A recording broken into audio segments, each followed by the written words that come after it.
Hello, it's James from XRobots.co.uk. This is part 1 of virtual reality.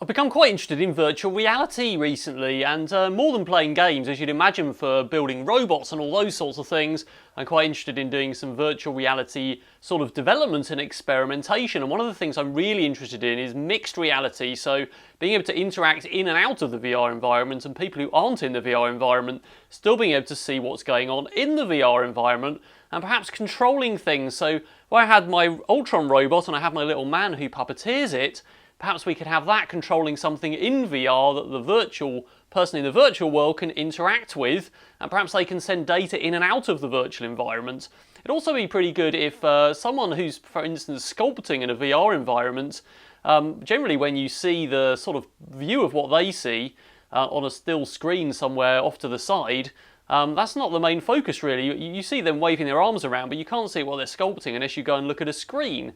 So what about if we could have a virtual camera, which is essentially another screen that I can go and move and look all around them and see what they're doing in the virtual environment, and it mixes it with the reality.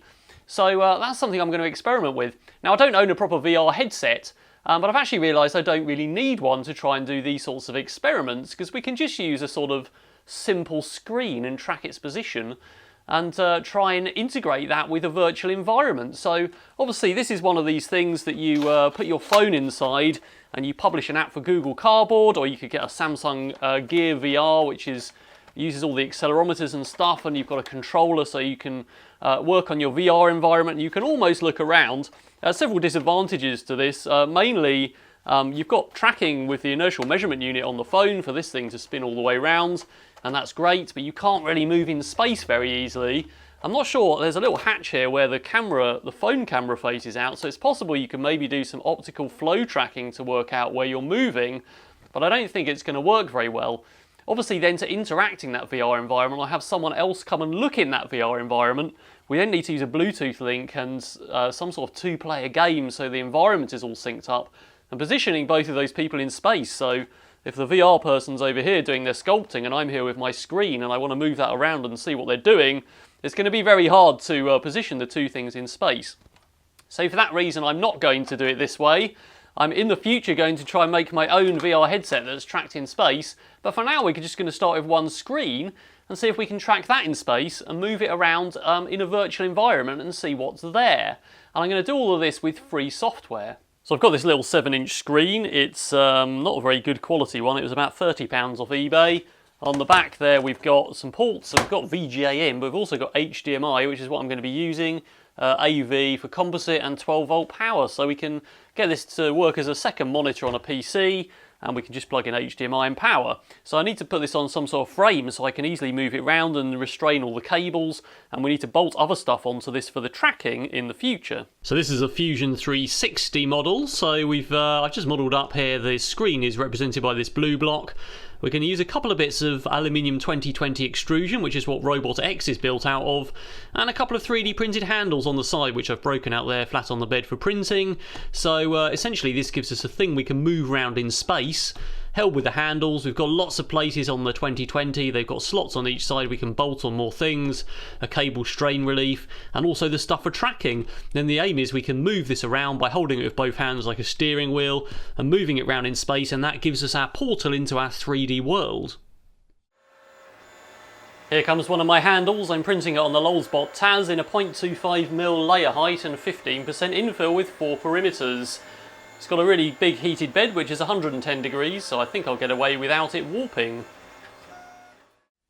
My handles have printed pretty well, so those are stuck on some 2020 extrusion with some bolts and some T-nuts, and I've made a little bracket to hold my monitor, so now I've got this two-handled sort of thing that I can grip, and I can move the monitor around. So just to say Morris is doing something in VR here, perhaps doing some sculpting or something like that. The idea is I want to be able to pick up this monitor and move it around in the real world and see what's going on in the virtual world. So it's like a VR viewer, but it's just a screen there, and I can move it around to any angle.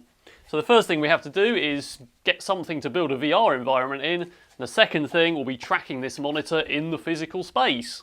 So I'm going to be using a piece of software called Unity, and Unity's a game engine which a lot of the big games are written in. It's actually free to download and use for personal use, and you don't have to get a paid license until you make a lot of money selling games, which I'm never going to do because I just wanted to build a VR environment and do some R&D. So have a look at that. So basically you can make a 3D scene here and drag your objects in. So I've got a kind of sphere and some cubes I've dragged in, and these are just Unity primitives you can drag in. I've got a light there, and I've also got a camera there with a camera view. You can have multiple cameras, and Unity integrates with all of the VR stuff, so you can make a Google Cardboard app, or you can integrate it with HTC Vive or Oculus or Samsung Gear VR, and so on. So I've made this little environment. My ball here has got rigid body assigned, which gives it gravity. I'm not going to go too much into a tutorial on Unity because Unity have a really good YouTube channel with lots of tutorials in, and there's lots of stuff out there about setting up basic environments. Of course, you can import 3D models as well, which is something I'll probably do in the future. So I've got this ball floating up here of gravity, and as you'd imagine, when I play the game, the thing there will fall down and go down the ramps. But I've also associated some scripts to Unity which are written in C#. So I've got one here which reads in keyboard presses and basically will move the camera around with the arrow keys. I've got another one here that reads the R, G and B key presses, and that will change the colour of the ball through red, green and blue. And I also have one here which in fact reads serial data over COM2 at 9600 board. Basically it reads the character A or the character B, and it turns the lights on and off in the environment. So and you'll notice what I've got here is an Arduino connected up, and I'm basically reading serial data, and I've written a little sketch on there that sends the character A or the character B when I plug this wire into different pins. I would have buttons, but I've just been too lazy to implement any. There's also something else on this. This is a tripod mount with the Arduino. There's another thing on the front here, and if you recognise that, you'll know what the rest of my plan is. But first of all, I'm just going to run my environment here. So if I press the play button here, we should get the game window, and if I press R, G and B quickly enough before the ball disappears, it changes colour. If I press the arrow keys, I can move the camera around here. So this is going to be great. We can feed the coordinates in to make the display move according to how we move our monitor in space. So now I'm just going to do the Arduino bit and plug some pins in. So if I plug into pin 3, I think it is, should turn the lights off in the environment. If I plug into pin 2, it should turn them back on again, and that's just sending the character A and B. But of course we can send camera coordinates or coordinates for any other object to move them around in space. But how are we actually going to track that camera? The other item I've got on my tripod here with the Arduino is a Pixie Cam. And this is a little blob tracking camera that does the processing on board for you. And you link it to an Arduino with a little cable, and it will just give you the data. So I use this in the Ultron project for rudimentary vision tracking, tracking a post-it note. The problem I had though was it tends to lose the lock on the item. So if I take a post-it note and I angle it down, it gets slightly darker, and if I angle it up towards the lights, it gets lighter. So this is a bit of a challenge. We can track multiple colour codes, which will be coloured stripes on here, and it will tell me the angle, and it will recognise that specific order of stripes. So that might make it slightly more reliable. The other issue is that Ultron's eyes change colour, which shines on the object when it sees something, and then that colours it a slightly different shade. So the plan is to basically make an illuminated panel on the monitor, so I always get consistent lighting, make multiple stripes, and then see how well we can get that camera to track it. So I've just made this box that fits on the back of my screen here. So this is going to be bolted on the 2020, and essentially what we've got here is a kind of thing with a curved front, and we're going to have a diffused panel on the front here, some coloured LEDs inside which we can adjust the intensity of. We'll have one red and one blue, say, and that should give us equal lighting intensity so that the camera has something to track.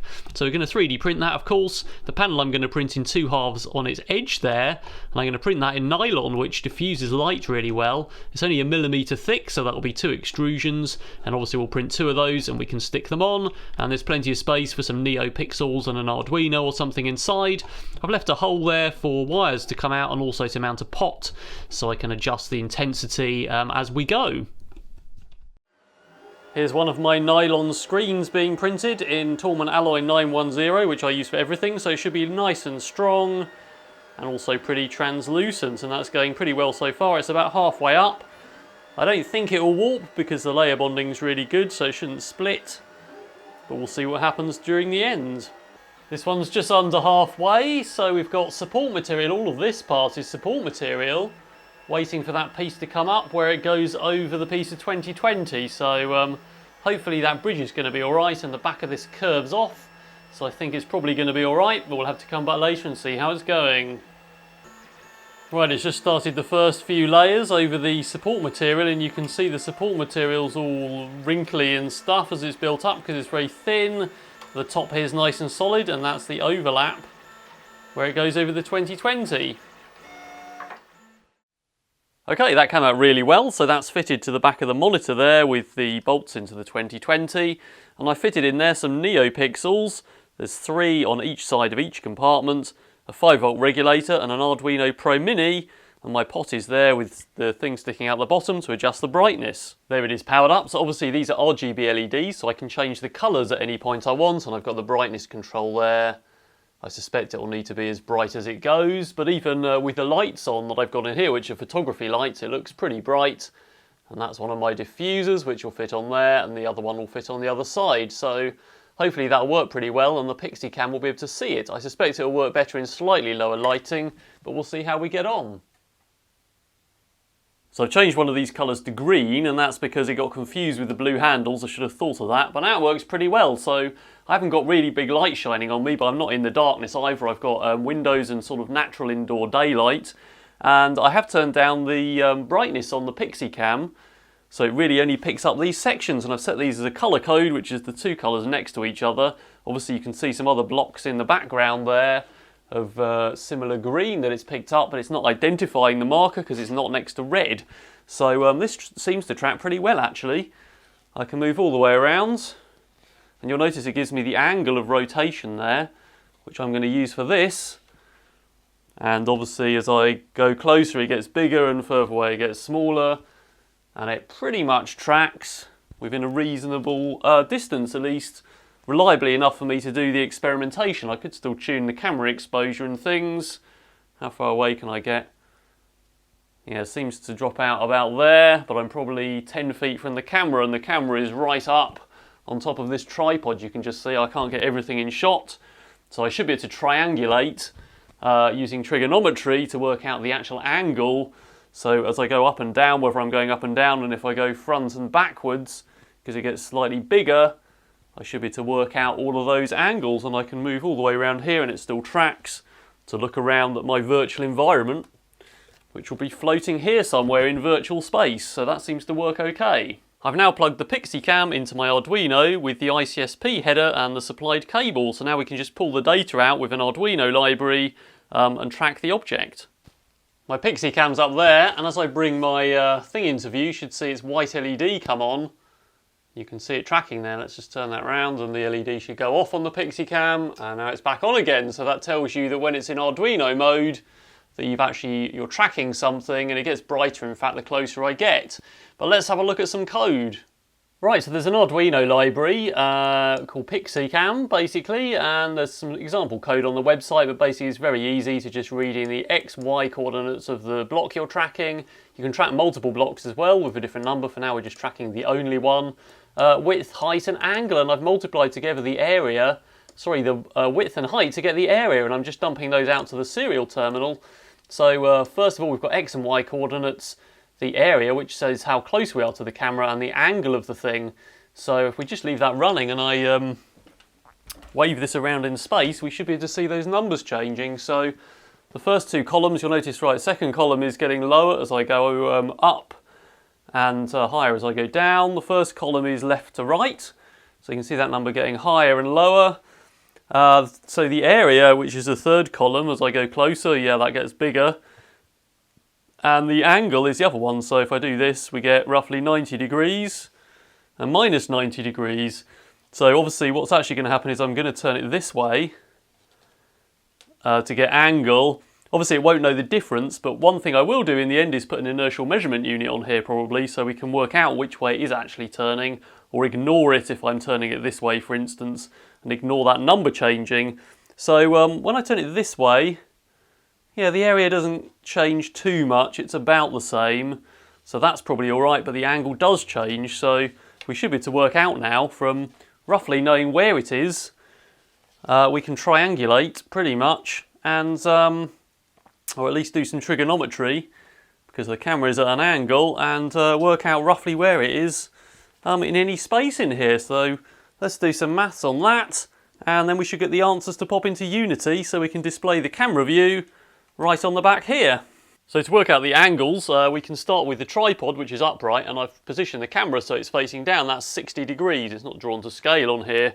So effectively the camera looks down that way. So our basic surface area going to and from the camera is on this axis. And then we've got a perpendicular axis at the moment, which is going up and down. So when I move the thing up and down, that's that axis. What we want to do is translate to a different axis, which is basically like this, so that we can move the thing in and out and up and down, and that gives us coordinates relative to the room. So it's pretty easy to do. All we need to do is do a couple of bits of trigonometry.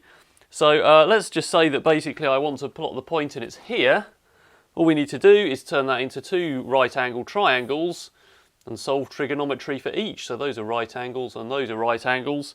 So we know that this distance, and we know this distance, which is now the area, so we can solve that triangle and work out this angle, and then from there we can work this triangle out. So it's just two bits of trigonometry to do. And then we can work out this coordinate and this coordinate relative to the camera using sine and cosine. So here's a quick look at the Arduino code. The first thing I've done here is to basically square root my area, because effectively it's a square function multiplying the width and height together, which gets exponentially bigger as you get closer to the camera. So I've square rooted it to make it more linear, and I've mapped it by, this is another scale function, and basically put an offset on, so 0 is roughly at the tripod, and it moves in the same sort of order of magnitude as the numbers change, going up and down and left and right. Otherwise my triangles aren't the right length and the trigonometry doesn't work.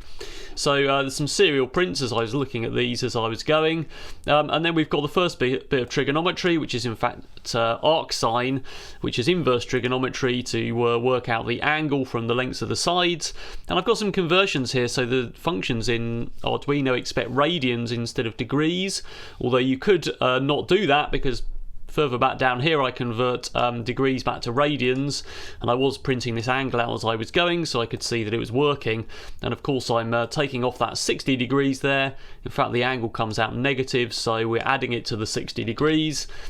So we can work out the second angle, and then we've just got our two sine and cosine functions there, again turning degrees to radians, to work out the two sides of the triangle, which are effectively, I've just called the opposite and adjacent. So now I've got two bits of data being written out. The opposite is going forwards and backwards from the tripod, and adjacent is going up and down in space. Now they're not too badly scaled, it works pretty well. They're not perfect, and I'm going to adjust things as I go, but also I haven't taken into account curvature of the camera lens or anything like that, so technically those planes shouldn't be straight, they're probably curved around the tripod at some radius.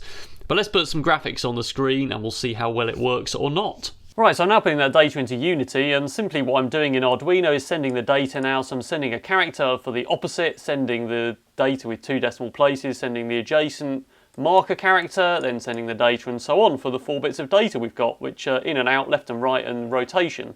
So in Unity I've now set up a very simple project here, which is just some blocks lying around. And the script is associated with the main camera, and that's opening the serial port with the timeout, and then basically it's doing a read line and saying if it sees a character O, then populate, read another line basically to get the O value. If it's A, read A, and so on. And at the end it's turning that into a float, and I know lots of people will shout at the screen because I'm not just sending the data in binary, I'm sending it as strings and then parsing it, but never mind. I'm scaling it there by dividing it by 50 and timing it by -1. That puts the camera on the right side, and then doing a transform position on the camera. And this script is associated with the camera, so it modifies the camera. And all I'm doing is modifying the Z position, which is in and out. So if we look on camera and the inspector, I've got the script is associated down here. So these are my variables. And if we play this, so let's just play this thing here, and I'll try and fit everything on the screen at the same time. It's a bit jittery, but you can see it's moving in and out. So now let me grab the handset, and you can see as I step closer, if we don't lose tracking, let me hold it where I'm going to actually see it. So yeah, basically, crudely, it's a bit jittery, but as I go in and out, the image zooms in and out, which is great, which is exactly what we want. And we've only got about one axis working. In fact, we can go all the way through it and out the other side, I think.